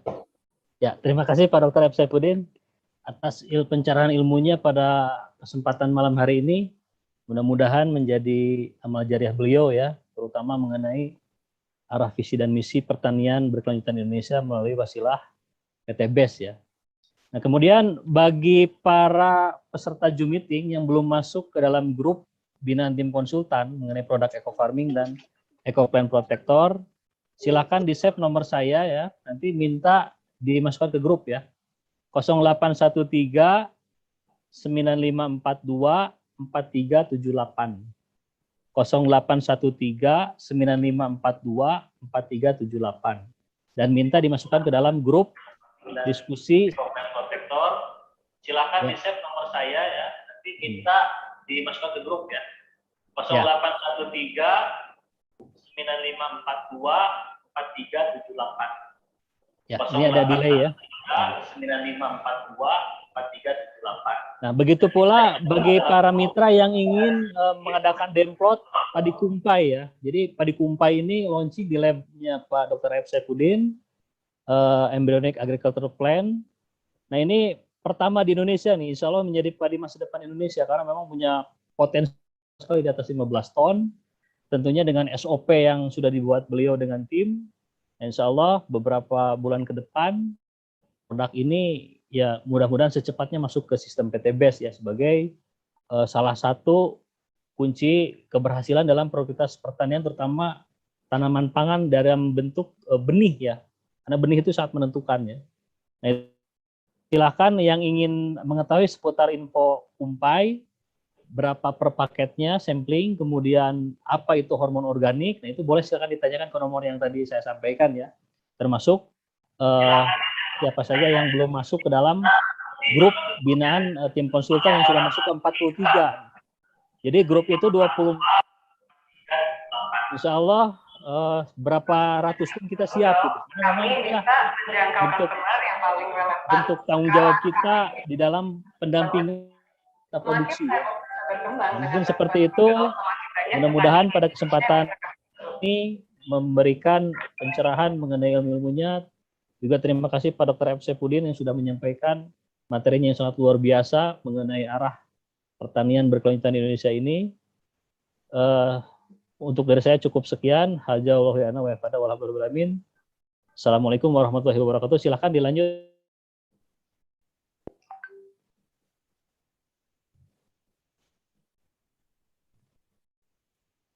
Mas Budi masih ada? Cukup Pak Wawan, terima kasih. Nah, baik Bapak Ibu sekalian, dengan closing statement dari guru-guru kita Pak A.F. Saifuddin dan Bapak Wawan Usman, berakhir pula Zoom meeting pada malam hari ini. Kita sampaikan terima kasih jazakumullah khairan katsiran untuk Bapak A.F. dan Bapak Wawan Usman. Semoga Allah selalu sehatkan beliau-beliau sehingga bisa mendampingi kita semuanya dan dibalas dengan balasan yang lebih lagi. Amin. Amin.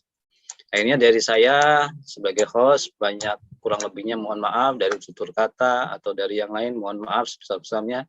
Terima kasih untuk kehadiran Bapak Ibu semuanya, semoga ini bermanfaat. Kita closing untuk Zoom meeting hari ini dengan saling sapa ya Bapak Ibu, kita unmute Bapak Ibu semuanya untuk dipersilakan.